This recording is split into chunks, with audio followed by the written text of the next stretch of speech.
Magandang gabi po sa inyong lahat. Good evening. Buenas noches a todos. Bienvenidos a mi programa en YouTube. Soy Mel Santa Maria. Será anoche para discutir los issues en la país. Nag-Espanyol lang po ako na natitripan ko lang, mga kaibigan. Magandang gabi po sa inyong lahat. Ito po si Dean Mel Santa Maria at bumabalik sa inyo ngayong alas 8:30 ng gabi. Alam niyo po, gusto ko lang pong sabihin na actually, lumipat po tayo ng 12:30 to 1:30 sa Dean Mel Online. Pero itong 8:30 ito ang interview with Dean Mel. Sana po makisama ulit kayo sa amin at makibahagi sa mga talakayan namin sa pamamagitan ng pagbibigay ninyo ng inyong mga kuro-kuro at saka po ng inyong mga pananaw, sang-ayon man o salunghat sa aking opinion. Huwag po kayo mag-aalala. Bigay nyo lang po, babasahin natin sa abot ng ating makakaya, sasagutin po natin para po ang diskurso natin ay maganda. Huwag lang po tayo magto-troll. Alam niyo naman po yung troll, no?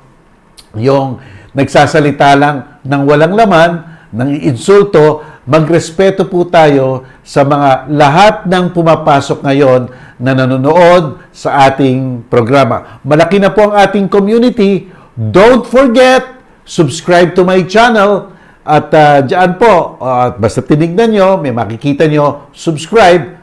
At kung ninanais nyo, pakipindot lang po. O kaya, pakipindutin nyo rin yung may bell po sa tabi. Basta pinindot nyo po yung bell sa tabi, no-notify po kayo kung ako'y nag-o-on air na o mag-o-on air na para po magkasama-sama tayo. Mga kapatid, mga kaibigan, yan po ang ating patakaran para po sa ating programang interview with Dean Mel. At pasensya nyo na po kasi nung mga nakang araw, hindi ako nakakapagpalabas. Pero nagpapalabas naman po ako tuwing 12:30 to 1:30. Dito rin po sa channel na ito, sa Dean Mel On Air. Halos pareho rin po, pero kasi sa gabi minsan napapagod. Pero as much as I can, I come before you during the evenings po. 8:30 to 9:30 in the evening. At sometimes nga po nag-extend pa tayo, mga kaibigan. At ang ating issue po ngayon ay itong bumabalik na mungkahi sa House of Representatives na tsa-tsa na naman sa araw ng pandemya. Iyan ba po ang pag-uusapan natin? O iyan po ba ang tatalakayin o tamang talakayin ng ating Kongreso? Is this an opportune time to talk about amendments to the Constitution in the midst of this pandemic? But in the first place, should the Constitution be amended? Anyway, should it be amended? That is the primordial question. Should it be amended? Di ba po? Sabi ng iba, they want to amend only the economic provisions of the Constitution, hindi daw yung mga political. But may nagsasabi rin, para daw improve yung tinatawag daw na democratic representations. And the questions would be the following. For example, if you open up the Constitution and initially say economic provisions lang, will that prevent them from opening up a total overhaul of the Constitution, especially when they constitute themselves as constituent assemblies? Di ba po? At anong epekto nito sa ating buhay? Ang pagpapalit ng ating konstitusyon. Okay? Mababago ba na ang termino nila? Di ba? 3-3 ang mga local government. 3 years, another 3 years. And I think another 3 years. Hindi lang ako sigurado. Pero, gagawin ba nilang no term limits? Yan po ang mga political consideration yan. At gusto nyo bang ang mga banyaga libreng makabili na ng kalupaan natin? Ngayon po, ang pwede lang pagbili sa public dominion ay agricultural. Papayagan bang pagbili nila ang ating mga kahuyan, forest, kagubatan, jungle, kaya natural resources? Babaguhin po ba nila yan? Tatanggap po ba sila ng profit sharing sa mga banyagang korporasyon, lalong-lalo na ang China na nahandyan sa ating West Philippine Sea at nag-a-island grab na? O yan po, sana po wag na lang pag-usapan ng tiyatsa ngayon. Pero atin pong makakapanayam ngayon ang isang magaling sa constitutional law natin at constitutional person talaga po ito. Ang isa sa mga framers ng ating saligang batas, si Commissioner Edmond Garcia. Ayan. Okay. Ayan si Commissioner Ed. Hello, Ed. How are you in this pandemic? Mabuti po naman. Salamat sa inyong imbitasyon. At I'm happy to talk with you and with our listeners tonight. Well, alam mo, Ed, madami na talagang nanonood sa atin. Alam mo ba, nung pinag-usapan ko yung UP, yung pagpuputol ng UP and DND Accord. At sabi ko, mali yun. Kasi mag-i-intrude sa academic freedom. And I made some discussions there. You know, Ed, what we did, we posted the clip about 10 in the morning, at 10 in the evening, and then by 4 o'clock in the morning, there were already more than 150 views, around 2,000 comments. Sabi ko, what the? This is really a hot issue. Kasi may pros, may cons, dyan sa pagpuputol niyan. And as a matter of fact, I have really expressed myself that I don't like it because it could introduce yung parang self-restraint na mga professor at mga estudyante in freely talking inside that academic atmosphere. Kung may nag-iispiya dyan, di ba mapipigilan sila eh? So that's prior restraint. And talking about that, that's the Constitution. That's academic freedom. That's why you're here. Di ba, Ed? Take mo na, Ed. Okay, wait. I want to get your opinion on that. I want to get your opinion on that cutting of that UP, unilateral cutting of the UP and the DND Accord. Sabi ko nga sa clip ko well, I'm not a UP person. I'm from Ateneo. But my father is from UP. My two brothers are from UP. Ako na analihis. But this is academic freedom. So what's your thinking about that, Ed? I was a UP professor for more than 13 years. And then later on, I was seconded by the university to work with international alert on peace building in different parts of the world. So I consider myself UP, Ateneo, UP combined. Secondly, I taught many students at the university. One of them was our vice president. And I am so proud of the students I have taught at the University of the Philippines because they have come out with their own convictions. My students at the University of the Philippines, they're not all at the same boat. They agree or disagree. What I love about the program is that you are open to all kinds of opinions. And you can disagree so long as they are not disagreeing. In other words, we can really express our thoughts, our convictions, critical thinkers. Sa UP, we try to raise critical thinkers that people can think on their own, independently, and on their own view.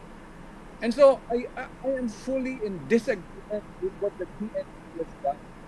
Actually, they have opened the hornet's nest. Magkakaroon ng unification of all UP graduates and all UP students, and not only UP, but even all the schools around the UP and the schools beyond UP throughout the country, because they love their academic freedom. There should be no intrusion of the police and military in the campus, and we should, whenever we discuss activities, there should be mutual discussion for unilateral.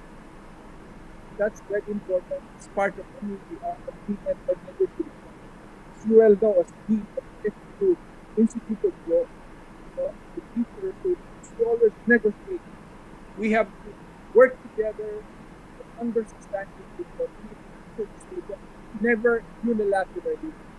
That is a bad sign. That's a bad sign. Alam mo, Ed, no, itong termination ng UP Accord, no, they say that it's a balancing act between security considerations and academic freedom. Okay, it's a balancing daw.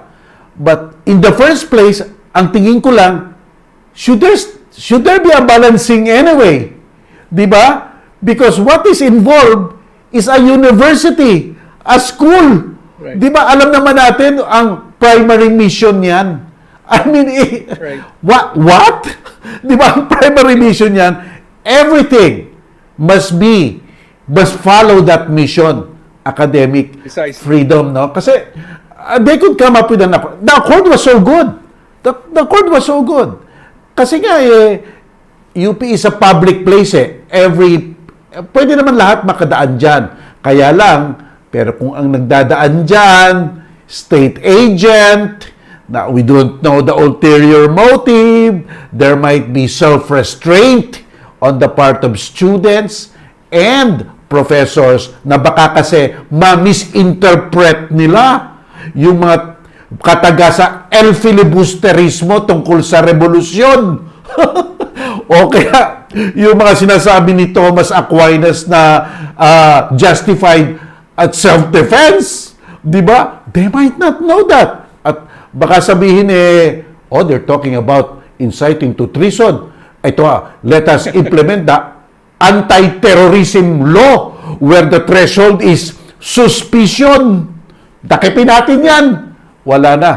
Self-restraint na yan. Magtitimpi na. Diba? That's a trouble. It's troubling. It's really troubling, diba? That's the point. Dean Mel, in my experience at UP, I taught students from all walks of life. In fact, I even had PMA students come to my graduate course. Sila Greg Katapang, who became the chief of staff, he was my student at the UP Graduate School of Political Science. I had students who had different beliefs.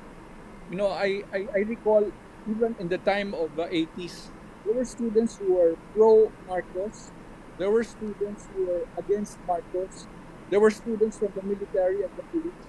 And we allowed them free space, an open space for debate. Kaya mahalaga ang ginagawa ng UP kasi binibigyan ng buwang, binibigyan ng espasyo, ng pagkakataon na ang bawat isa ay magsalita at mag-isip, mag-aral, so that you can ask each other what do you think and why. Ngayon, what people do with their education afterwards is something else. Kung nag-graduate ka na, kung anong gawin mo, pinag-aralan mo sa UP, you are responsible for your actions.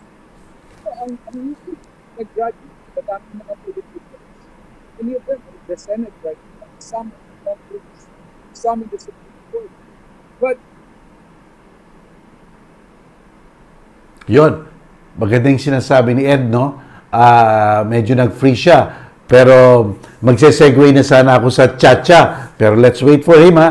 Kayun nga po. So I was just tempted to ask him again. Pero alam niyo po yung pinag-usapan natin nung isang araw tungkol sa academic freedom ng UP. Wow! My God!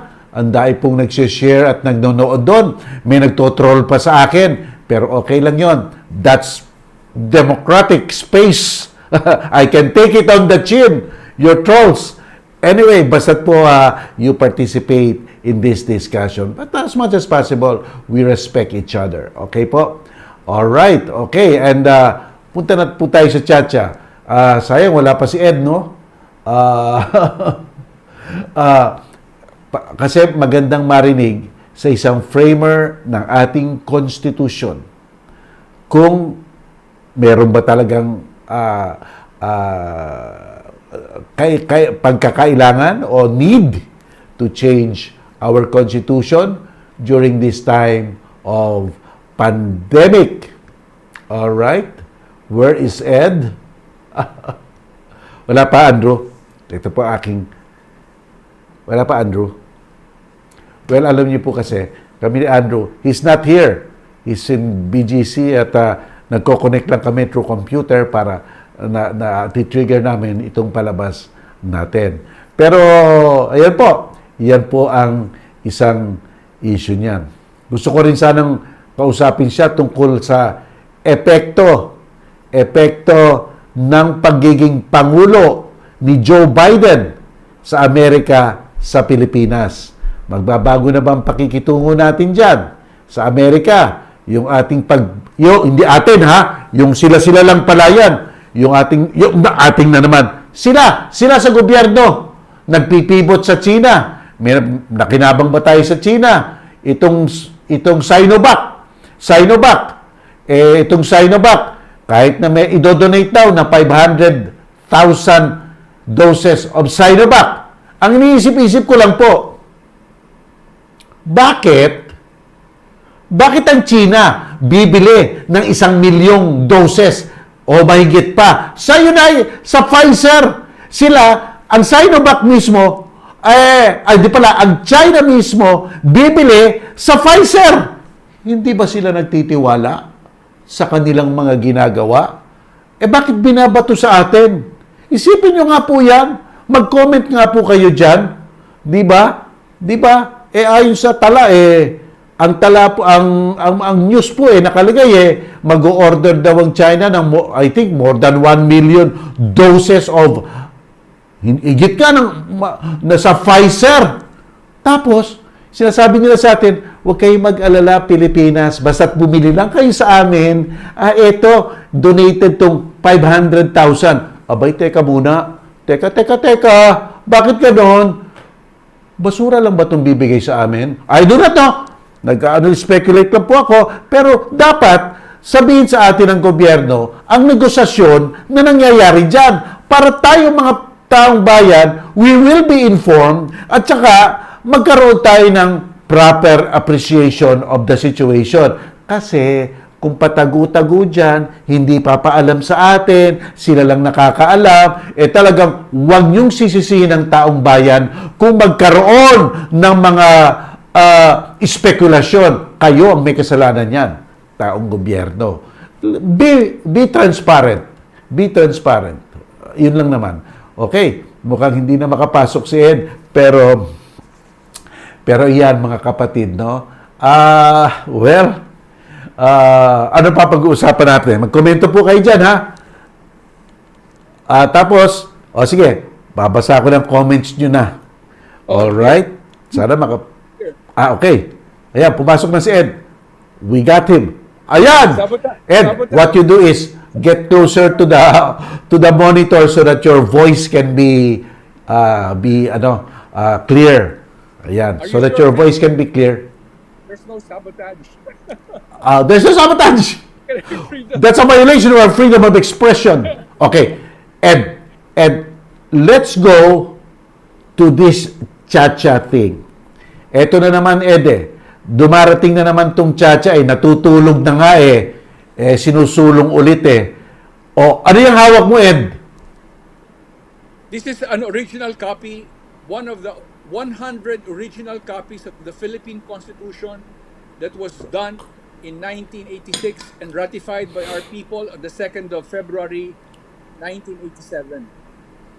And our signatures, this is one of the original copy, and the signatures of those who drafted the Constitution are here. Wow! Wow! Stories. Yes.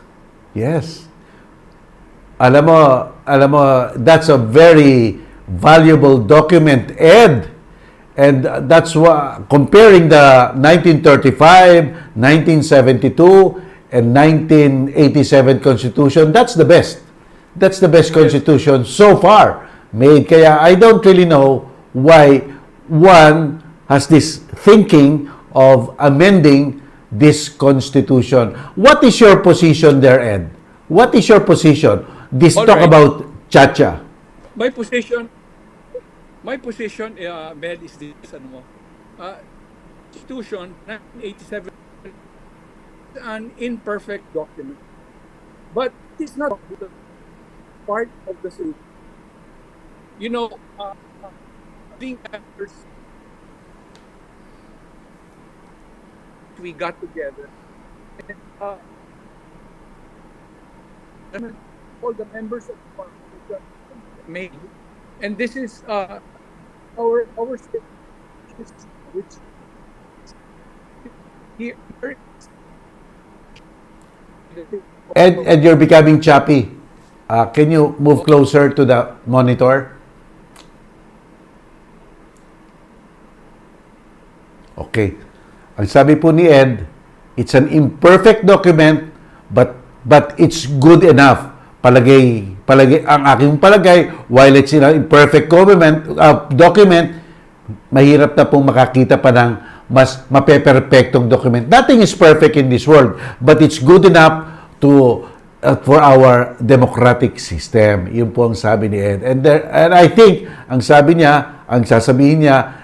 yun, hintayin natin ang sasabihin niya. Pero, pero nakausap ko na po siya, and sabi niya, hindi dapat amyenda ng Constitution at this time. There are more important things. And, when you will amend the Constitution, mag-uumpisa po kayo sa laman ng Constitution na iyan. Laman ng Constitution na iyan. The content. Ano po ba ang sinasabi nilang economic content ng Constitution na gusto nilang palitan o kaya i-modify o kaya i-amyendahan? Ito po. Sa ating Constitution, merong porsyon na tinatawag na national economy and patrimony. Una, yung Regalian Doctrine. Lahat po ng public domain, lahat po ng lugar o katubigan na walang may-ari, na pribadong individual, ang may-ari po niyan ay ang ating Constitution. O yan, ayan na si Ed. Mamaya ko na po i-explain sa inyo. So Ed, okay. The Constitution is not a perfect document, but as you were saying, it's an imperfect document, but it is not the problem. It is part of the solution because there are many provisions in the Constitution that still have not been implemented fully, like the article on social justice and human rights, and also the Bill of Rights itself, has so much force, so much power, and yet it's threatened at all sides. Number two, I want to say timeliness. As you said very well, now it is the time of pandemic, and we cannot get distracted. We have to be focused. We cannot get distracted and then turn to Chacha. In fact, more than 75% of our people have not even read the Constitution. There is such ignorance about the Constitution. So why amend provisions of the Constitution at this time? Number three, the process. If you want to revise the Constitution, I believe that we cannot entrust it to a constitutional assembly where there is a super majority and people don't trust the legislature because there are so many political dynasties. There are so many vested interests at stake. So we cannot open our economy to foreign interests because right now we have to fulfill our pledge to the Filipino people as the majority to protect our rights. We cannot even protect the West Philippine Sea, our natural resources, our fisheries. Eh bakit mo ibibigay ito kayo sa dayuhan? And there are some strategic uh, enterprises like education, mass media. We can put this at the hand of foreigners. We had a very serious debate sa Constitutional Commission precisely why it is important to put strategic economic interests in the hands of Filipinos. Because if we allow foreigners to have an inroad into these areas of our lives, then things will become difficult. It's not because of Filipino ownership that we have problems. It's because of our lack of professionalism, our insistence on no corruption, and that's why foreign investments are afraid to enter our shores. Kaya, ano yung sinasabi ko? So finally, when I went to different areas, this was before the pandemic, asking about the Constitution, ang sabi nila, hindi po sa ligang batas ang aming problema. Ang aming problema po ay pagkain, trabaho, pamahay, lusugan, edukasyon. These are our main problems. And we have to address these basic issues before even thinking about amending the Constitution. So those are my basic beliefs. Alam mo, Ed, no? Let us give an example. Okay. Diyan sa ating Constitution, public domain is divided into sakahan, agricultural, kagubatan, forest, tubigan, ocean, rivers, etc. At saka national parks, kung may dinedeklara. Sa apat na yan, isa lang ang pwedeng pagbili at ipoproklama pa ng gobyerno, agricultural. At mapapagbili mo lang sa Pilipino at o kaya 60% na korporasyon na ang may-aring 60% ay Pilipino. At yung iba, pwede namang paupahan. Pero may limitasyon rin. Ang gusto ng gobyerno, hindi naman gobyerno, yung mga iba lang mga congressman dyan at senator, ligyan ng kolatilya itong tinakda ng batas. Sinasabi, unless otherwise provided by Congress. Provided by law. Oo. In short, nasabi na nga ng Constitution na agricultural lang ang pwedeng pagbili, ha? Yung iba upahan. Ang naiisip ko lang, ano yan, Ed? Explain mo nga sa ating mga kababayan ang epektong unless otherwise provided by law yan. You know, alam mo, that phrase is very very ambiguous, no? Because they can do anything that they want. They can open it up to ownership, just like political dynasties. I have to make a bet.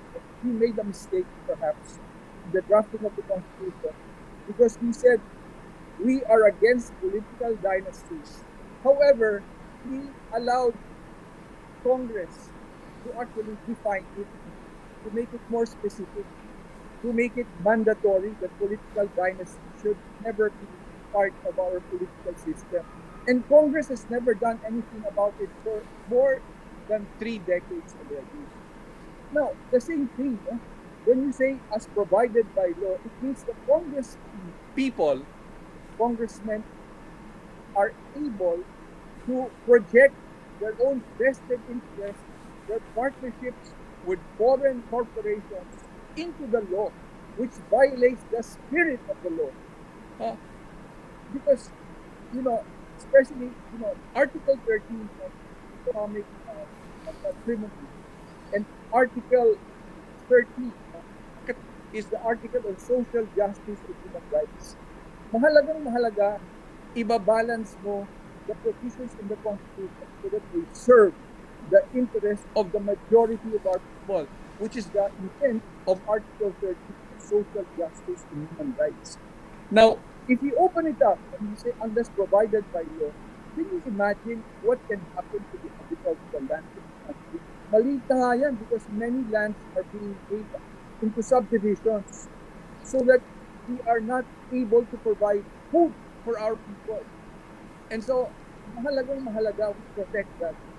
Like Gina Lopez, when she was the Secretary of Natural Resources, was very, she was, so committed to protecting the mangroves, to protecting our lands and our seas, so that they are, they do not cause destruction.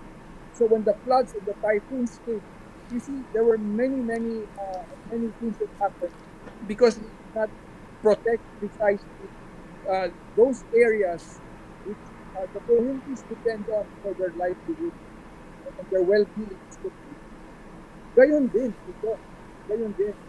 And Yan. one thing, in Mel, that I want to insist on, once you open one part of the Constitution for revision or amendments, there is no power that will disallow them, that they can open up the other parts of the Constitution. And that's why I said that if you trust the process, you will trust the outcome. And so, if you don't trust the people upon us, how can you trust the outcome of that process? So, if you want to actually change or revise the Constitution, perhaps the best way is to elect a constitutional convention of people without partisan interests, of people who are people of integrity, with no past of corruption or no vested interest that could interfere with the better judgment. So Yan. this is my advice. Ed, may breaking news lang tayo. May breaking news lang tayo from Philbox. Nagkaroon ng magnitude 7.1 na lindol ngayong gabi, 8:23 p.m. sa Jose Abad Santos, Davao Occidental. Ayon sa Philbox, walang tsunami threat mula sa lindol na ito.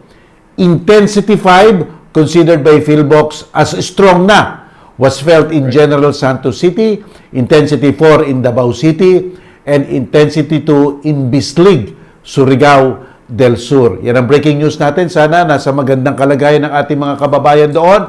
Imo-monitor po natin yan at mamanmanan natin kung anong mangyayari sa intensity magnitude 7.1 na lindol na iyan. Anyway, balik po tayo sa ating diskusyon dito sa Constitution. I would like to add my thoughts on the earthquake. Okay, sige Ed. I want to say a prayer for all our citizens. You see, the Philippines is one of the most visited, the countries visited by natural disasters. We have floods, we have typhoons, we have earthquakes. And that's the reason why it's so important to preserve our land in a manner that's strategic and long-term thinking. We can't just open it up to any business can do. And that's why Gina Lopez was correct about ensuring that certain areas of the country are not mined because they can cause disasters. And how can you imagine? In fact, there are some members of Congress who are even thinking of nuclear plants. And to have nuclear plants in a country that is visited by earthquakes can cause Chernobyl-like problems, and that's why I say to you, economic and business considerations are obviously very important, but the more important thing is the welfare of our entire country, the welfare of our people, especially in those areas, those which are vulnerable. And we are in the earthquake belt. We are in the typhoon kind of areas. And so, we have, by our laws, as Ramon Magsaysay said, those who have blessed in life must be protected by our laws. because we are a country that has the rule of law must prevail, and not the interest of a few people or dynasty. That is the problem very often. That they want to change the law, not because of the general good, of the common good for the population, but because of vested interests that sometimes are tied up with foreign interests. And that's why you are correct, Miguel. It's so important to preserve those areas protected by our Constitution for Filipinos, for the entire Filipino nation, not just a few. Alam mo, Ed, no? Natatakot ako kung buksan sa mga banyaga itong ating mga natural resources. Baka mamaya, habang papunta tayo ng Cavite, ng Lucena, Quezon, imbis na mga nyugan na napakaganda ang makikita natin, puro nyog. Baka mamaya mafa-flat yun, golf course na, at ang may pag-aari, mga banyaga, na wala ang mga punong nyog, na wala ng trabaho ang mga magnyonyog, ang laki pa ng parte na baka magkaroon ng mga baha sapagkat ang mga punong yan ang nagpe-prevent ng baha at pagkatapos gagastos pa ng tubig sapagkat dapat mong diligin ang damo ng golf course, wala talagang mangyayari. Nasira na ang ating natural resources, nasira pa ang tanawin, at nawalan pa ng trabaho ang ating mga mangnyonyog. Yun ang kinakabahan ko, yun parating ini-imagine ko Ay, di ba pwede? Di ba kasi, posibleng mangyari yon kung buksan nila sa pamamagitan lang ng batas, natural na batas, hindi constitution. Because yung otherwise provided by law yan, maaari talaga nilang i-tinker yung mga prohibition na yan. Ed. Actually, Dean Mel, yung sinabi ninyo napakahalaga. I traveled in the drafting of the Constitution. We had plenty of consultative public hearings on the Constitution. So we traveled to Southern Tagalog and Bicol. In those areas, napakaraming coconut farmers. Napakaraming coconut farmers who rely on the coconut industry. And yet, those areas are also, as you know, Bicol is very prone to typhoons. Bicol is prone to so much diseases. And so, we must bring together all the protective barriers, all the protection we can provide for coconut farmers. The plants, the profits that make available to coconut farmers. In fact, Bobby Tanyada was Congress, with Senate. So, that's working with the coconut and coconut farmers. But kasi a few corporations, especially with foreign companies, then continue to meddle, to get involved in the extract profit from the livelihood of the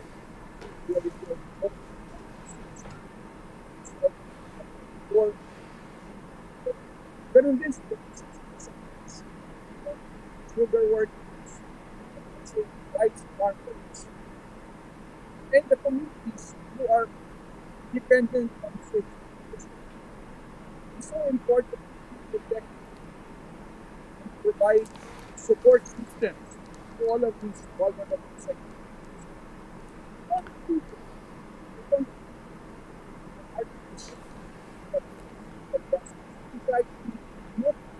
The general good. That's why we have to allow members of Congress to enter and make possible. Okay, nagiging choppy si Ed, no? Pero alam niyo po ang mga nakapunta na po kayo sa Sagada.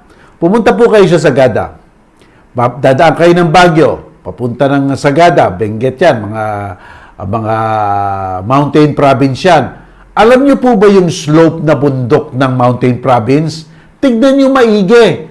Ang dami pong tinatanim na cabbage, lettuce, tomato. Talaga pong as far as the eyes can see, ang vegetation doon, mga vegetable, verdurias, kung pagkatawagin sa Espanyol, ay ang dami-dami. Baka tayuan lang ng hotel yan, tanggalan yan. Yun ang nagsusupply ng repolyo at lettuce sa atin dito sa Metro Manila. Wow naman. Kaya, sasabihin nila, hindi naman, wala naman siguro mga Pilipinong ganyan ang nag-iisip, lalong-lalo na yung mga congressman, hindi naman sila nag-iisip nun. Hindi po tayo nakakasigurado. Tandaan nyo yan. Kaya nga po ako hindi panatag rin na kung ang gagawa ng pagsususog sa ating konstitusyon ay ang mga congressman at senador na yan, talaga pong, magdasal na tayo, sabihin ko sa inyo. Kasi ewan natin kung anong liligay nila dyan. Diba? Ed, kinikwento ko sa Mountain Province Sa Mountain Province naman, makikita mo bundok, puro repolyo, lettuce, tomato. Baka mamaya lagyan ng hotel. Diba? Tapos nakalagay doon kung ano-anong ng letra doon na hindi mo pa maintindihan. Diba? Kaya talagang delikado to. It cannot be. We don't have to touch it. Ako para sa akin, yung economic provision, stay as it. Okay lang yan. No problem. Di ba? Alam nyo, Dean Mel, no, I always insist, yung Constitution, halimbawa, earlier, remember there was this big hullabaloo about federalism, Yes. Ang sabi ko, alam mo, when I went to the Senate to testify about the Constitution, I brought with me the local government code. I said, the local government code, many of the things that we want to do with this can actually be done already. And then it says, the local government code, that every 5 years, there should be revision of the local government code to make it more relevant, to allow it to address the current problems of our people. So when I asked the senators, how many times in the last 30 or so years have we revised, have we amended the local government code so that we could address the whole question of decentralization, to give more powers to the local governments? And they said, wala, not even once. And what I'm trying to tell you is this: there are solutions, and you don't have to overhaul the entire system right away. You can take things step by step, a systematic, logical approach. That's why I admire Vice President Lenny Robredo, because when she addresses a problem, it is science-based, evidence-based, it is systematic. The way she dealt with the questions of the pandemic, the economy, the typhoon victims, it was timely, it was systematic, it was firm, it was compassionate. And that's when leadership has to be. And leadership requires moral character. And that's what I think Lenny has shown in addressing some of the major problems of our country. And the same thing with the Constitution. The Constitution is not self-enacting. Sometimes it requires enabling legislation, but moreover, it requires moral quality. The leadership of the country to ensure that those provisions benefit the majority, benefit the minority. Alam mo, kinakabahan ko, Ed. Yes. Before they constitute themselves as a constituent assembly, which means that they themselves will tinker with the constitution, not a constitutional convention. There must be an assurance. First, na naiintindihan nila ang konstitusyon. Baka yung iba dyan, hindi man lamang alam kung ano ang Bill of Rights. Baka iba dyan, Hindi alam yung national territory. Baka iba dyan. Hindi alam na ano pa ba, may commission of audit. Di ba? Ibig sabihin, Alam do mo, they really know the alam mo, Constitution to have that temerity to suggest amendments? Yan dapat. Di ba? Di ba, alam mo, Ed? Dinel, I am so glad that this program happens on the day after the U.S.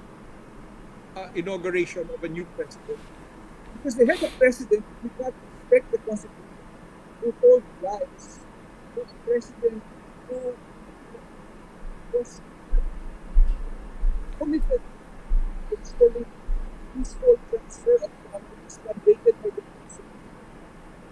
And that's why I think that our country respects the rule of law, respects human rights, respects your political opposition.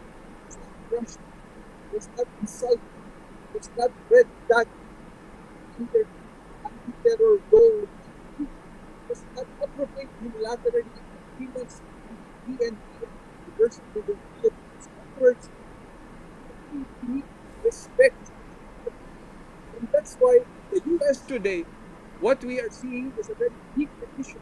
That's why President Biden is trying to unify the nation. He said there are so many problems in the principle of economic recession and the racial divide.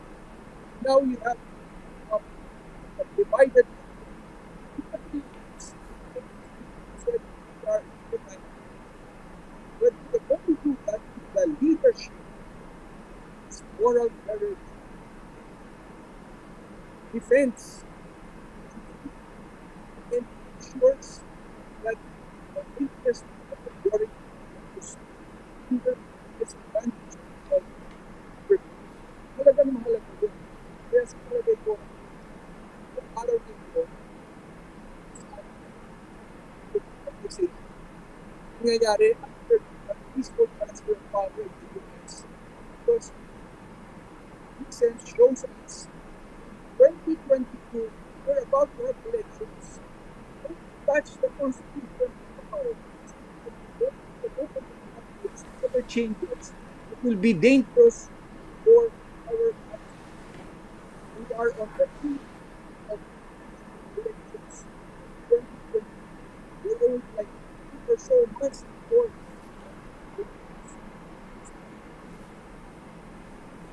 Oo nga, oo nga. Well, ganyan talaga. Alam mo, Ed, no? Kahit na nagkaroon ng ganong kaguluhan sa States, sa United States, we saw a display of the strength of their institutions. Exactly, Ah, exactly. Di ba, Ed? Look, Yeah. ilan ang ina-appoint ni President Trump. Trump in a very conservative Supreme Court. Nagdagdag pa siya ng 2. Exactly. Okay? So parang sigurado siya. At ang dahil niyang in-appoint na lower court judges. At there were 68 petitions to question the election. Anong ginawa ng mga iyon? They just threw it out.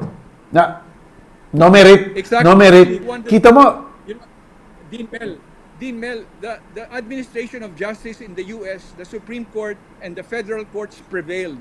You know, that's what I mean by strong institutions. In this country, the reason why the anti-terror law is very delicate, and the death penalty which people are asking for is also not appropriate in this situation. It's because our institution, administration of justice, is not that strong. We have to strengthen the administration of justice. We also have to strengthen our political parties. You know, our Congress, the super majority is the other side. You know, there must be in the halls of Congress. So sa kanila, after the events of January 6, the Congress, the President impeached the President. And now you have a Senate that will make a judgment on the behavior on his solution towards incident. So, and then second, it's important that civil service, uh, uh, public service, civil service, will serve interests of not our political parties. Kaya dapat we have to strengthen our institutions. We have to make sure that we protect in all the branches of government. To yun. Dapat malakas ang ating institutions. Kaya, well, ako naman doon sa anti-terror law, we are both petitioners in the Supreme Court. Right. I'm hoping, sana, they're independent. Yun lang. Okay. Baka sabihin ng Supreme Court, nagsasubjudice ako dito. Pero I really hope that it will be rendered unconstitutional. Kahit na marinig ako, ayos lang. So, ayan. So, the Chacha is really out of timing. Hindi tayo panatag sa mga taong gagawa kung constitutional assembly. Wrong timing. Well, Yeah. personally, wrong people. Wrong. I don't know if they even know the Constitution. So, all objections are present. So, wag na lang, down yan, bagsak. I want to tell you, for me, I have three, following what you just did, I said, it's the wrong time. Okay, tama yung sabi mo, wrong time. Number two, it's the wrong priority. What we have to do is to deal with the poverty, the inequality. That's where you put all your effort. And third, wrong process. As that wrong process, that is inclusive. It looks at people who have something that bring the interest of the community.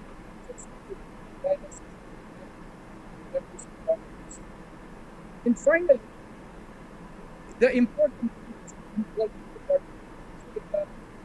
What's happening in SC franchise? Yung ginagawa sa Rappler, journalists or people, lawyers or people, we need alignment, not just alignment where there is a previous political debate is without threats, without red flag, without the killings that are taking place, even among judges. So, it's a situation where the respect and life the words of Pope Francis are getting to Pope Francis takes up the but then where he speaks the social relations in society, the evidence that all brothers and sisters in the same society. Respect. So, this is absent in a society. Because life is cheap. Lawyers, courts, judges, independence of parents, independence of hospitals, independence of governments, independence among our young people, spaces for people. Okay, nagiging choppy si Ed. Nagiging choppy po. Hindi na natin maintindihan. Kaya, well, nagpapasalamat po tayo kay Ed. Ed, kung nanonood ka, you're just choppy now. Almost in Ed, hindi na marinig. So, we thank very much, Ed. But we got the position of Ed. Wrong timing, wrong people, wrong process, most of all, wrong priority at this time. Alam niyo po. Ha? Okay. Alright. Maraming salamat sa iyo, Edmond Garcia, 1987 Constitutional Commissioner ng ating 1987 Constitution. In short, kasama po yan nila Father Bernas, Blas Ople, Yan yung mga tanyag na mga constitutionalist na gumawa ng 1987 Constitution. Okay, punta na po tayo dito sa mga inyong mga comment. Tingnan natin.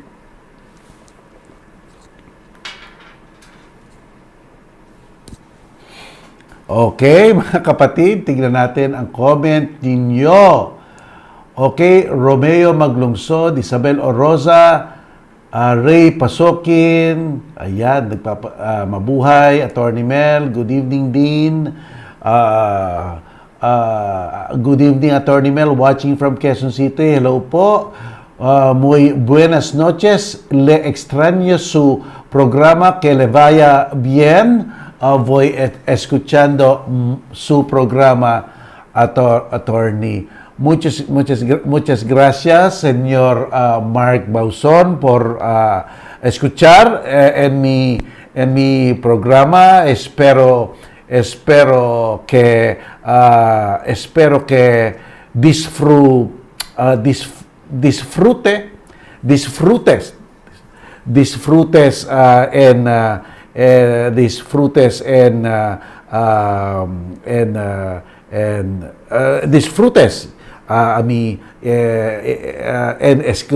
escuchando en mi programa. Nahirap ako sa Spangle ko, mga kaibigan. Pero muy bien, Mark Bauzon, muy bien. Muchas gracias. Muchas gracias. Good evening, Dean Mel, Magnolia Salcedo Zoleta, Dean Mel watching from Singapore. Wow, from Singapore, Magnolia. Hi, Magnolia. From Hong Kong, Tamarix Durante. Hello, Tamarix. Siguro, let's make this. Ito pangako ko sa inyo. I will make this as consistent as possible, itong ating interview with Dean Mel. Kasi po, nung mga nakaraan, medyo hindi ako nagsosyo dahil po, pasukan po kasi sa FEU Institute of Law, ang dahil namin ginagawa. Masyadong may mga glitches po sa computerized system, online glitches. Ito po yung glitch week. Tawag ko po dito, glitch week. Kasi po, nagkaroon ng pasukan ng 18 at ito po, dito po nakikita namin kung ano yung glitches sa computer at online at nagkakaroon po kami ng correction. Pero ngayon po, medyo naayos po namin, kaya nandito na ako. Kaya I will make sure or I will try my best to be consistent from now on po dito sa programa natin. Okay, and let's move on. As a matter of fact po, bago po ako nagprograma ngayon, I was just with my FEU first year obligation and contract students. We talked about the direction the subject will take in this semester. Pero okay, Christian Cayaw, Sir Dean Mel watching here in Kuwait.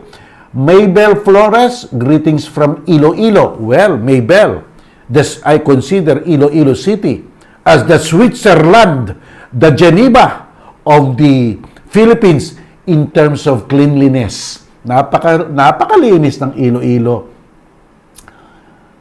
Jose Alcantara Liobit, kalokohan yan at this time of pandemic. Siguro yung chacha. Agree. Hello, Dean. Ask ko lang po ang opinion nyo na di-dismiss po ng DOJ ang kaso ni Coco Pimentel sa paglabag sa quarantine. Jadine Kaizel Dalago. Jadine, ito ang aking opinion. Although hindi ko pa nababasa yung resolution ng DOJ, ang nakikita ko lang nakikita ko lang yung mga tidbits ng resolution sa news. Unang tidbit ng resolution, sabi hindi daw pumapasok ang sitwasyon ni Senator Pimentel dun sa Section 9E.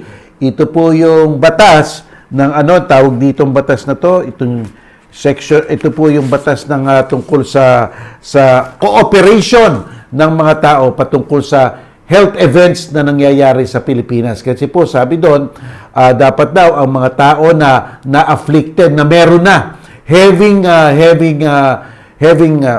been contaminated or sabi, having been affected by this pandemic, dapat magsabi o mag-report at mag-cooperate sa gobyerno. Hindi daw pumapasok si Senator Pimentel. Well, para lang po sa akin, basa lang po sa naman nababasa ko. Base po sa nang nababasa ko. At subject to my further opinion when I read the resolution, unang-una po sinabi po hearsay kasi po nga daw sa periodiko lang binase. Di ba po sometimes hindi mo na kung lantad naman po at alam na alam, hindi na kailangan pag-usapan yung hearsay. At number two, yung hearsay rule pong yan, hindi masyado importante sa tinatawag na preliminary investigation ayon sa Estrada versus Ombudsman. Sapagkat sabi po ng Korte Suprema sa Estrada versus Ombudsman, hindi pa naman po proof beyond reasonable doubt. Korte po iyan.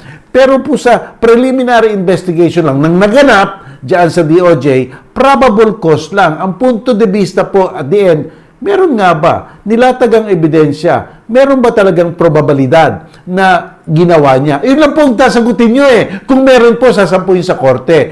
Pero kaya po sinasabi ng Korte Suprema sa Estrada versus Ombudsman na yung mga usaping hearsay, basta't meron pong kasamang iba pang mga ebidensya na nakakapagturo doon sa sinasabing hearsay, okay naman, katanggap-tanggap, at least preliminarily. Ngayon, pagdating sa korte, dyan, proof beyond reasonable doubt. Dyan na magtatalo ng talagang hustong mga ebidensya. So, yun. So, doon po ako medyo medyo hindi po ako convinced doon sa unang reason ng DOJ na nababasa ko. Susunod po, sabi po, galing daw lang sa dyaryo. Pero kung natatandaan ko po, yung Estrada versus Desierto, na natatandaan nyo po, umalis si President Estrada sa pagka-presidente. At binase yung progression ng kanyang pag-aalis sa diary ni Senator Angara na nilathala sa Inquirer. Dyaryo rin yun bakit doon pwede, dito hindi? O, di ba po? So, iyon. Isa po. Pangalawa po yun na parang sa tingin ko, mahina doon ang resolution ng Supreme Court. Tatandaan nyo, yung isa, Estrada versus I think Ombudsman tungkol sa hearsay. Yung pangalawa po, Estrada versus Desierto, yung tungkol naman sa dyaryo. Di ba po? At yung pangatlo, sabi daw, hindi daw po, yung nag-file po ng case, hindi po daw dapat siya ang magpa-file ng case. Iniisip ko lang po, di ba public crime ito? Di ba ito is a criminal public crime? Basta public crime ko, dapat i-distinguish nyo sa private crime. Yung private crime po, ang tawag po doon, yung mga krimen na pribado na kamukha ng concubinage sa mag-asawa, adultery sa mag-asawa, yan po ang private crime na ang mga napinsanang asawa lang ang pwedeng maghabla. Pero kung public crime po iyan, katulad nito, itong nasa batas na ito, kahit any Tom, Dick, and Harry can file po dyan, basta't alam la at merong probable na mga ebidensya. Tandaan nyo po, ang yugto lang ito, probable cause lang po. Basta't meron po, pwede. Kaya at yung pangatlong reason na yon, medyo sa tingin ko lang mahina lang po. Ito lang po sa nababasa ko. Tapos may sinabi pa na hindi daw siya papasok dun sa Section 9E. Ito po yung nagsasabi na ang non-cooperation ng isang person na hindi having the noticeable disease, kung yung person na meron ng disease at person na affected by the health event of public concern, yun daw yun, dalawa po yun, kung hindi daw sila nag-cooperate, maaaring managot sa batas. Di ba po, sinasabi person, hindi naman po sinasabi doon na public person lang mag-a-apply yun, private person lang mag-a-apply yun. Kahit sino pong person, mag-a-apply yun. Tsaka dalawa po ang a-applyan, yung meron ng disease at tsaka yung inaapektuhan nung health concern na yon, nung health event. Ang health event po, yung pandemya. At tayo pong lahat ang apektado nito. Kaya nga po, it becomes a public concern. So, bakit hindi napasok doon? So, hindi ko po alam. Hindi ko nakikita pa yung tunay na resolution. Pero base lang po sa nabasa ko, para pong mahina ata yung dating nung resolution na yon. Pero anyway, subject to, tingnan natin, sana i-publish nila yung mismong resolution. Pero doon sa apat pong nakalathala sa periodiko, mukhang sa tingin ko, mahina mahina ang base ng DOJ. At kung ganyan po, kung totoong mahina ang base ng DOJ, dyan po lumalabas talaga yung impresyon na well, basta't basta't ikaw ay meron nasa poder, okay ka. Pero basta't hindi ka nasa poder, kulong ka. Nagkakaroon po ng impression lang ng ganon. Yun lang naman po ang masasabi ko. Kaya dapat siguro, basahin po natin susunod yung tunay na resolution. Baka naman hindi lang dun sa mga nilalathala nila sa mga news ngayon. Kasi po, dun sa nilalathala nila sa news, sa tingin ko lang, sa aking personal na opinion, mababaw po, mahina ang legal basis nung pagdidismiss. Sa akin lang pong palagay. Okay po? Base lang po dun sa nababasa ko. Subject po doon sa tunay na resolution. Baka naman may nilagay pa sila doon. O sana nakatulong ako, ha? Shirley Pronpre, linaw ng camera ni Dean, top fan from Ramstein, Germany. Malinaw ba tayo ngayon? Okay. Nilinis ko ata itong mga camera natin eh. Okay, 3 cam po tayo. 1, meron pa po ako dito. At maraming salamat po at nagugustuhan niyo itong set ko. Ito po ang set natin. Basta't ganito lang, nag-uusap tayo. Kaya ang sarap pong magbasa ng inyong mga comment. Okay, you're watching from Germany. Shirley Pruello. Wow, Germany. Ano ba? Guten Morgen. See? Guten Morgen. Okay, watching from Italy, Evelyn De Feo. Oh, Italia. Ano ba magandang sabihin sa Italia? Nakalimutan ko na Italia. Pero June Castracion, good evening, Dean Mel. Ruth Galiarte, good evening, Dean Mel. Jessie Balagtas, Malikden, Ramos Giao. O sa Pampanga, madaming Giao. Tiga Pampanga ka ba? Bias Arayat, Pampanga. Okay. Matalino, mahusay at magaling magpaliwanag about o ukol sa batas at karapatan, Attorney Mel Lodi. Ay, maraming salamat po. Kaya marami po kaming natututunan dito sa Barangay Bitas, Arayat, Pampanga. Pabati po, sir. Salamat at pabuhay po kayo. Jessie, hello sa lahat ng mga taga Barangay Bitas, Arayat. Sana po mag-subscribe kayo kung nais nyo lang sa ating YouTube channel. Sana po. Oni Cruz de la Present, sabi niya, Salvador Ricaport, good evening po, Attorney Mel from Project 4, Quezon City. Oy, Project 4 ha? Okay, Ellen Buante, Malangit Albino, good evening po. Jessie, okay, present. Buenas tardes, Decano Mel, bienvenida. Sos Difat Ico Barquilla Cristian. Muy bien. Espero que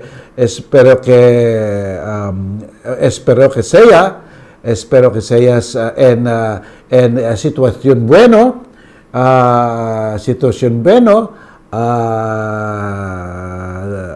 Espero que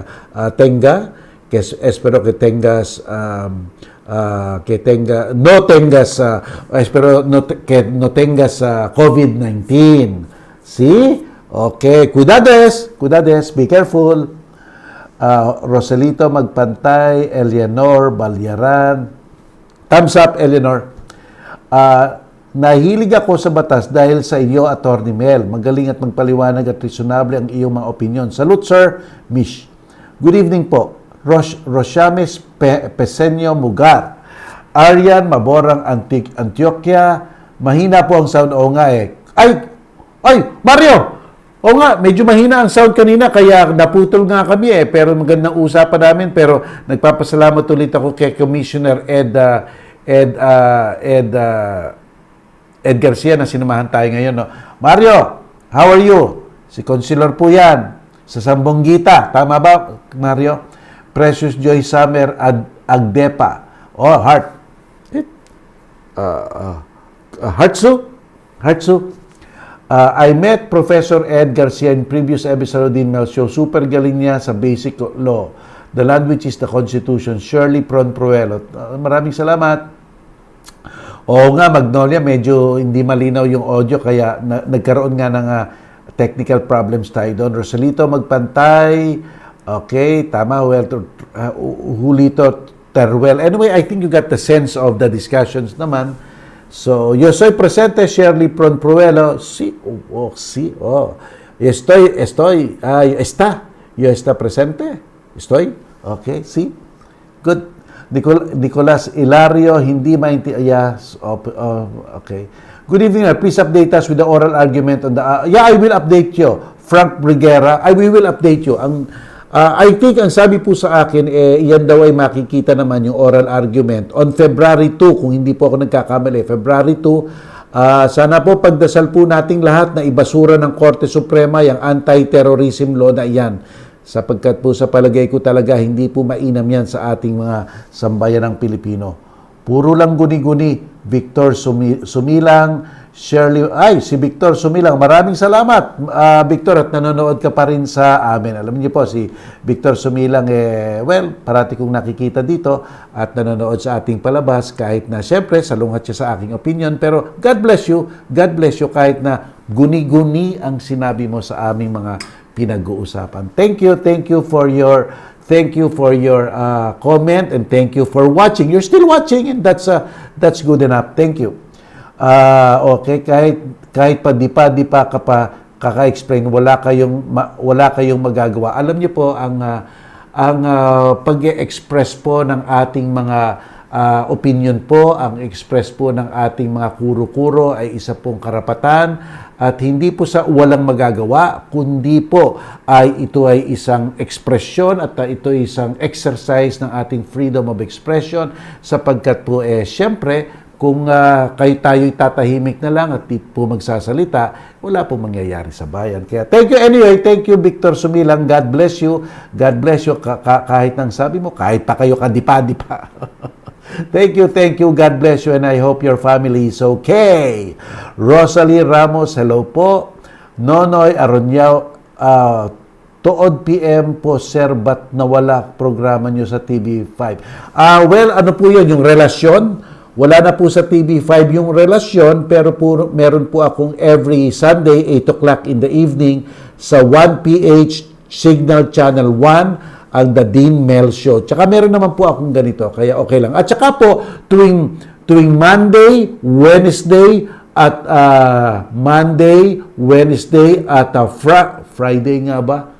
Friday nga ba po? Ayun ko, parang Monday, Wednesday, and Friday, na kay Ted Filon Show po ako. May segment po ako doon, legal basis, 8:30. Makinig po kayo kay Ted Filon. Okay naman si Ted. Nasa TV5 na po yan. Nag-uumpisa ng 6 o'clock up to 10 o'clock, pero pagdating ng 8:30, every Monday, Wednesday, and Thursday, ang inyong lingkod po ay nahandoon para magbigay po ng legal basis parang ganito po, para sa mga sitwasyon na nangyayari sa ating bayan. Makinig po kayo kay Chacha at Ted Filon sa 1PH kung meron po kayong television sa Signal Channel 1, at kung nasa radyo naman sa 92.3 News FM kung saan po ako nahandoon. Kaya sana po makinig kayo kay Ted Filon. Okay. Fair po yan, fair. Very fair journalist po si Ted. Okay, Bonel Cañales Arreglo, good evening. Dean Attorney Mel at Jerry Retirba, good evening po. Attorney Mel Santa Maria, God bless you po. Maraming salamat po sa inyo. Ravenal Guevan, magandang gabi. Attorney Leonora Miao Ramirez from Caloocan City. Naiba na pala ang oras. Ravenal, kasi nga pupunta ako dito between 8 to 8:30. Ngayon nagsimula akong 8:30. For the past weeks, hindi ako nakapagpapalabas sapagkat po sa Far Eastern University Institute of Law, nag-umpisa na po ang second semester. At usually, sapagkat online po, ito pong week na to ang glitch week. Ibig sabihin, yung glitch week, dito po tayo nakikita kung ano ang pagkakamali o glitches sa mga online, sa computer, para po magkaroon tayo ng correction, para po sa next week, okay na, smooth going na ang eskwelahan. Ayan po, pero ngayon medyo na libre na po ako dahil nga po medyo naaayos na. Kaya ito na naman tayo. Salamat po, alam niyo naman po, madami pa rin tayong ginagawa. Salamat po, Ravenel Guevan, salamat sa tanong mo yan. Good evening, Dean Mel, watching from Baleno, Masbate, Onin Luque, Enriquez Carmona. Bakit UAE Sinovac gamit? Waya Tobias. Ewan ko po, nasa gobyerno po yan Ewan ko lang po, baka po, tanungin niyo po, baka bibili na ang UAE sa Pfizer. Di ba po? Kasi po, ang China, bibili na rin sa Pfizer. Kaya po binibigay sa atin yung 500,000 doses. Bakit binibigay sa atin yung ginagawa nila? Tapos sila bibili sa Pfizer, ang China. Isipin nyo nga po yun. Okay, nakakatakot pala yan, mismong may gawa, ayaw gumamit. Well, alam niyo po, palagi sabi po nila 50% effective naman ang Sinovac. Pero let's welcome every vaccine. Nakakatulong naman po. Kaya lang ang punto lang po, kung may mas magaling, yun na sana ang bibilhin. Ano po ha? Nakakatulong naman po. Marlon Caramoyan, donation kaya or under the table, sabi ni Mabel Flores. Marlon Caramoyan, good evening po, Atty. Mel, watching from Bacolod City. Salamat po, Atty. Mel. Roselito, magpantay, hindi naman po mura yung sa China, mababa pa efficacy. Bakit gustong-gusto ng gobyerno? Yan po ang mga tanong eh. Kaya dapat ang gobyerno maging transparent. Ano po? Dapat maging transparent po kayo. Ang gusto lang naman makita ng mga tao kung ano na ang nangyayari. Di ba po? Mabuti na lang si Senator Lacson pumuna nung anong yun. Nung halaga na yun. Ang layo-layo eh. From 1,000 to naging hundreds eh. Pinuna ng mga netizen. Kaya nakakatulong po magsalita. Nakakatulong pong magsalita kasi nakakaabot po sa gobyerno, lalong-lalo na po yung presyong yan. Kung hindi po ako nagkakamali, pinegyan sa around 3,000. Tapos nung kinumpira nila Senator Lacson, iba pang mga netizens sa ibang mga bansa, napakababa, about 1/3 ang pagbababa, yun po, medyo nagbabago na. So it's important to talk. Parang guni-guni, may nagsasabi dito, guni-guni lang daw, ang ngaw-ngaw ng ngaw-ngaw. Okay lang po kung inang opinion nyo, pero nakakatulong po sa taong bayan. At as you see, the government is receptive. Di ba po, hindi lahat ng obserbasyon ay hindi pinapakinggan ng gobyerno. We are hoping na ang government, through our discussion, will hear us. And that's okay, that's a plus. But we need not stop, we must not stop to just make observations. Wag po tayong gagaya sa ibang mga tao na wala namang magagawa, tahimik na lang ako. Wag po. Mali po 'yon. Mali po. Okay. Okay, all right. Rosalito magpantay. Okay, Ravena. Okay. Oniluque Enriquez Carmona, isang malaking kabalintunaan din. Alam niyo po ba ibig sabihin ng kabalintunaan? Paradox. Paradox po. Parang hindi ka panipaniwalang katotohanan. Bakit nga tayo ibibigyan? Yung ginagawa nila, sila mismo ang gumagawa. Di ba po dapat kumpiyansa at may pananalig sa sila sa kanilang ginagawa at may lakas loob pa na ibigay sa atin ng libre, pero sila bibili sa Pfizer. Bibili pala sa Pfizer. Ano kaya yung bibigay sa atin? Di ba po? Okay. Anyway, pasensya na po dun sa kanina nagkaroon po tayo ng technical problem. Okay, Magnolia Mitch, Arturo Salion, Bause Jesus, Ruperto Tubong Banyua, una kilala sa pamimirata ng produkto ang China. Well, okay. Okay, Ruperto. Okay. Pangalawa, tama kayo sa iniisip nyo. Wala silang tiwala sa sarili nilang bakuna. It's just a question, di ba? It's a legitimate question. It's a legitimate legal common sense question talaga. Alam niyo, minsan hindi naman mahirap intindihin, common sense lang, di ba po? Sana maisip ng gobyerno yan. Bakit tayo bibigyan? Tapos sila bumibili pala sa Pfizer. O di ba po? Ayun, di ba po? Well, common sense lang, di ba po? Tama nga si Sir Eddie Mel. Baka sinusubotahin ng show mo dahil importante at makabuluhan. Well, I think they respect me. I think the government respect me po. So wala po tayong problema. Ito, saan galing to? From Rappler po, opposition lawmaker Kit Belmonte wants the now terminated accord limiting the entry of state forces into the University of the Philippines to be institutionalized and enforced in all state universities. Bakit natin ililimit sa UP this freedom, the right to protect our freedom of speech, our academic freedom, dapat available po sa lahat itong mga prinsipyo na ito. Dapat isama na ito sa mandate ng State University, said Belmonte in a statement. I agree, Mr. Belmonte. Yan, si Congressman Belmonte, I think he has common sense. Marian Estolano, so true. Alfredo Bruce, they are breaking any law. They are the new mafia. Yan.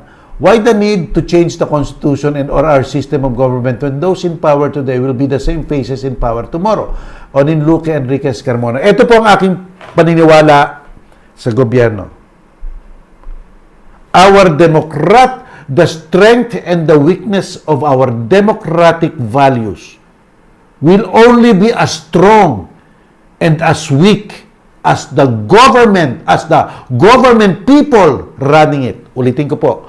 Ang lakas at ang pagkahina ng ating mga demokratikong paniniwala o pagtataguyod, values, ay nakikita lang o name-measure sa pagkahina rin ng mga taong nagtataguyod nito. Kahit na po gaano kaganda ang inyong konstitusyon, democratic system, pero kung ang namumuno naman, luko-luko, di ba po? Wala akong ini-insinuate, no? Kahit sino po 'yon, kahit na yung pinuno ngayon, pinuno nung araw, pinuno ngayon, may experience na po tayo kay Marcos, di ba po? Matalino si Marcos, Ferdinand E. Marcos, cum laude sa UP Law School. At pagkatapos po, number 1 top-notcher. Pero ano po ang nangyari sa ating bansa? Nagdeklara po siya ng martial law. At mismo ang ating Kongreso ay nagsabi, as a matter of public policy, dapat nating hangaan at i-compensate ang mga taong mga biktima ng rehimeng Marcos, di ba po? Kung ano po yan, Republic Act number Republic Act number parati ko sinasabi po diyan, Reparation Law Act of the Philippines. Tingnan po natin. Iyan po ang Republic Act Human Rights Victims Reparation and Recognition Act of 2013. Basahin po natin itong sinasabi. Parating ko po, ang ganda pong basahin, dapat malaman po natin, mismong Kongreso po ng ating bayan, the third great branch of government and also the executive, have already said that, ito po consistent with the public policy, it is hereby declared the policy of the state to recognize the heroism and sacrifices of all Filipinos who were victims of summary execution, torture, enforced or involuntary disappearance, and other gross human rights violations committed during the regime of former President Ferdinand E. Marcos, covering the period from September 21, 1972 to February 25, 1986, and restore the victim's honor and dignity. The state hereby acknowledges its moral and legal obligation to recognize and or provide reparation to said victims and or their families for the deaths, injuries, sufferings, deprivations, and damages they suffered under the Marcos regime. Similarly, it is the obligation of the state to acknowledge the sufferings and damages inflicted upon persons whose properties or businesses were forcibly taken over, sequestered, or used, or those whose professions were damaged and or impaired, or those whose freedom of movement was restricted, and or such other victims of the violations of the Bill of Rights. Unquote. Hindi po nanggagaling sa akin yan. Nanggagaling po sa isang batas yan. Republic Act number 10368. Google niyo po yan, Republic Act number 10368. An act providing for reparation and recognition of victims of human rights violating during the Marcos regime, documentation of said violations, appropriation of funds therefore, and for other purposes. Kaya ang sinasabi ko po, our democratic values, the preservation or the destruction of our democratic values will only be as good or as weak or will be destroyed or will be enhanced in relation by the actuations of the leaders of that government, of our government. Di ba po? Ayan po ang katotohanan, ayan po ang pananiwala ko. Kaya po sa susunod na eleksyon, dapat po tayo bumoto ng maigi, Okay? Okay, iyan po ang sinasabi. At sinabi rin po ng Korte Suprema na para po hindi tayo akusahan parati kong sinasabi to, we must, so that we will not be accused of inventing, para hindi po tayo ma-accuse ng inventing. Teka, nasaan ba yun? Nawawala. Okay. Sabi rin po ng Korte Suprema, ang rehimeng Marcos ay isang dictatorship at si Marcos po ay isang diktador. Babasa niyo po iyan sa kaso Marcos versus Manglapus, GR number 888211, at saka po sa ano ba yon? Coconut Producers Federation et al. Versus PCGG, GR number 75713. Diyan po sinasabi po, kaya kaya yung mga nagtotroll, yung mga nagsasabi na kayo lang naman nagsasabing diktador, kayo lang naman hindi po. Meron pong kabasihan yan. Alam niyo naman po sa ating programa, hindi po tayo nagsasalita na walang base. So, ang Korte Suprema, sinabi na. Ang Kongreso, sinabi na. At alam niyo po ba, PCGG? PCGG po, executive yon. Kaya judiciary, Congress, executive, tatlo pong sangay ng gobyerno. Ang ginagawa po nila, talagang nasabi na nila ang kanilang judgment doon po sa rehimeng Marcos. Kaya yan po. Kaya ang sinasabi ko po, the government is only as good and as bad as the people who run it. Any government, hindi lang po ngayon o bukas o nangyari, any government. Di ba po? Any government. Okay. Alright, mga kaibigan. Wow. Okay. Wow, alas 10 na. Oh my God, teka. Okay, tingnan po natin. Baka nasasarapan pa kayo. Okay, Attorney Mel. Di kaya palitan na yung label ng Miguel Elizalde, baka daw palitan yung etiketa ng Pfizer vaccine gawing Sinovac para itaas ang kumpiyansa ng mga tao. Aba, Miguel, that's, I think that's, sana wag mangyari. Good evening, Dean. Pasensya na po doon sa audio, pero kaya nga po, sayang na. Pero, anyway, Alfred Buse, okay, iba po. Si Alfred, si Ravenal, si Peter Bobis, Ley Maruquez, Samcom, Alberto Leron, Samcong, Santiago Hernandez, ayan po, Arnold Chan, suke Arnold, salamat. Josephine Palma, Delia Relato, Alfred Ampas, buenas noches, Dinmel, Dios bendiga. Dios, ibig sabihin po, God bendiga, bless, God bless. Dios bendiga. Bendiga. Sí, muy bien. Rosalita, sayang di po masyado pero kukumindahin po natin ulit siya. Pero I think you got the sense of it. Ricky Valero, watching you, Attorney Mel, Sham Sarbs, thank you very much po. Thank you very much. Lida Mauricio, good evening po from Al-Khobar, Saudi Arabia. Wow, thank you very much. Nakakaabot na tayo sa Saudi Arabia. Lida Mauricio, Ricky Valerio. Lessons learned, sabi ni Ricky Valero. Mylene Evangelista Tisoy, good evening, Attorney Mera, I'm present. Okay, yeah, si Santiago Hernandez. We will fix the audio kasi po yung connectivity, actually the connectivity. Ilan po ang problema sa sa pag-aaral. Maganda nga ang connectivity mo pero dun sa kabilang side medyo pumapalpak, waiver naapektuhan po talaga. Hindi po masyado alam ko po 'yon. Okay, salamat po. Susunod po. Okay, Irene Villaflor would love to hear more. Yes, Ravenna Gevan. We will invite Ed Garcia again. Much more good audio. Okay. Mark Bauzon, UP always sings at the top of his lungs the democratic freedom of our country. With regard to the economy, we enjoy the good credit rating, reason why monetary institution granted government millions of loans. Therefore, amending the Constitution is unnecessary. If it ain't broke, don't fix it. Mark Bauzon. Very good, Mark. I agree. If it ain't broke, don't fix it. Diba?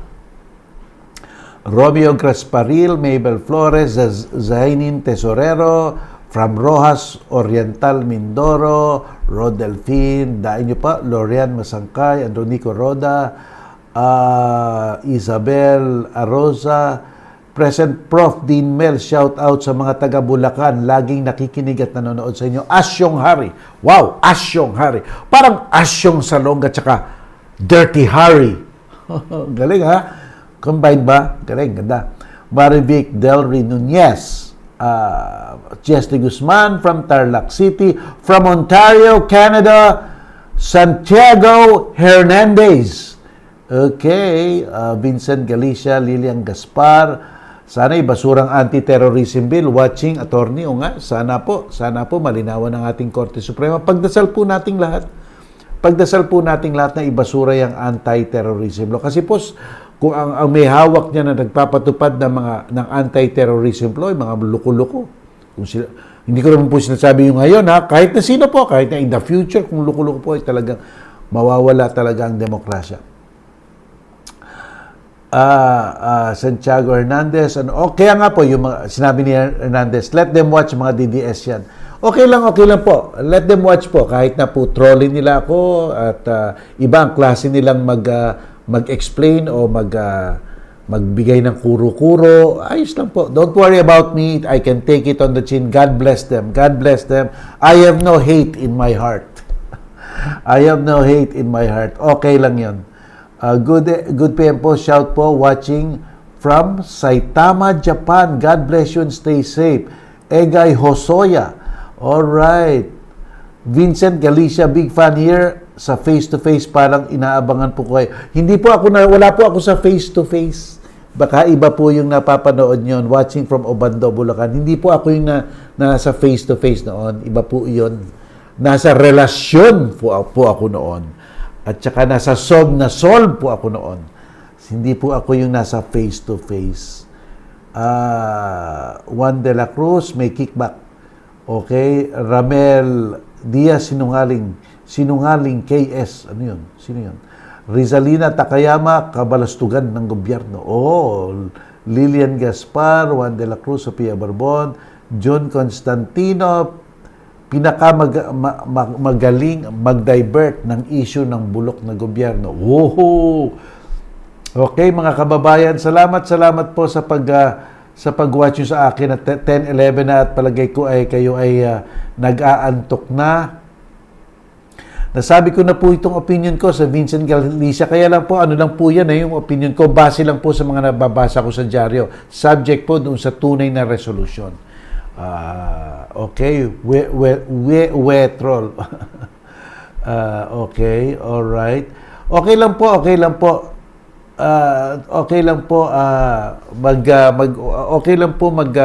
Manood sa atin ng ibang mga tao kahit salungat po sa aking opinion. Kahit na po nagtotroll, ayos na lang po. Basta't nanonood lang po. Ang sana lang po, maging respect lang po natin ang isa't isa. Sana lang po. Pero kung hindi nyo maiwasan, sige po, kahit na tawagin nyo akong guni-guni o bobo ang aking mga sinasabi o walang kwenta, ayos lang. I can take it on the chin. No problem po. God bless you. At manalangin na po tayo. Panginoon, nagpapasalamat po kami at nakaraos kami sa episode na ito ng interview with Dean Mel. Sana po patuloy nyo kaming gabayan at patuloy nyo gawing maayos ang mga pamumuhay ng mga nanonood sa amin at mga nakikinig sa amin. Sanggain nyo po sana ang COVID-19. Huwag nyo pong patuloyin sa kanilang mga katawan, sa kanilang pamilya, sa kanilang mga bahay, sa kanilang household, sa kanilang komunidad. Sanggain nyo po ang COVID-19 para po maging panatag sila sa buhay nila. Pinagdadasal rin po namin ang aming gobyerno mula po kay Presidente hanggang po sa milyong-milyong mga civil servants. Sana po tunay nilang mapangasiwaan ang aming bayan ng mahusay at in an enlightened way para po sa kapakanan ng taong bayan. At lahat po ng aming ginagawa ngayon, sa aming pagbibigay kuro-kuro, sa aming panonood, sa aming pakikinig, sa aming pagkilos ngayong araw na ito, ay iniaalay namin sa inyo. Nosotros ofrezcamos, we offer you, ofrezcamos todos los alegrías, our joys, and su sufrimiento, our sufferings, para querido Jesus. For our dear Jesus. Amen. Maraming salamat po sa inyong lahat. Again, at tatandaan nyo mga kapatid, alam nyo ba ang ating parating sinasabi? Sabay-sabay po tayo ngayon, ha? Sabay-sabay. 1, 2, 3. Ang kritiko ay nagmamahal rin sa ating inang bayang Pilipinas. Magandang gabi po sa inyo. Bukas po muli, magkikita tayo dito alas 8 po ng gabi, between 8 to 8:30. Papasok po ako. Huwag po kayong mawawala. Don't be absent. At maraming salamat po muli. Bye-bye!